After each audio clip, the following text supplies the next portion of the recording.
Ya pemirsa, sejumlah pemuda yang tergabung dalam Pemuda Aliansi Mahasiswa Kabupaten Muara Enim melakukan aksi damai di depan kantor Bupati Muara Enim, menuntut pemerintah Kabupaten Muara Enim untuk tertibkan angkutan batubara.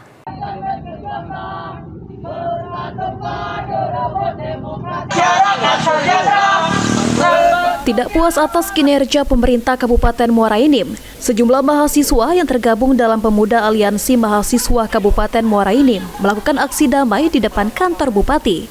Mahasiswa menuntut terkait penertiban angkutan batubara dengan tonase tinggi dan perusahaan yang mencemari lingkungan.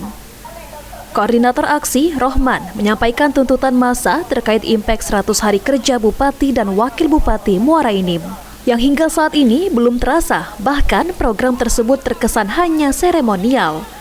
Pemerintah kabupaten memang sudah melakukan penertiban angkutan batubara, namun aksi ini harus konsisten agar efek negatif yang dirasakan masyarakat tidak lagi terulang. Selain itu, tindakan tegas harus diberikan kepada perusahaan yang telah mencemari lingkungan dengan limbah mereka. Pemerintah juga harus segera merealisasikan semua program yang telah dijanjikan agar kesejahteraan masyarakat bisa cepat berjalan.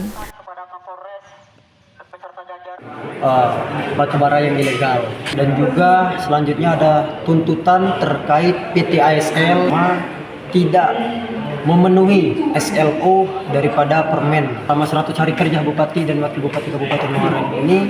Itu sangat memprihatinkan, bahkan sangat ironis bahwasanya 100 hari kerja ini tidak ada impact terhadap masyarakat. Kami nilai ini hanya kegiatan seremonial.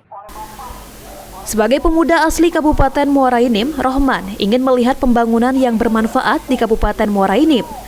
Karena bumi Serasan Sekundang merupakan wilayah kaya akan sumber daya alam yang bisa digunakan untuk membangun daerah hingga mensejahterakan masyarakat. Mardiansyah, PAL TV.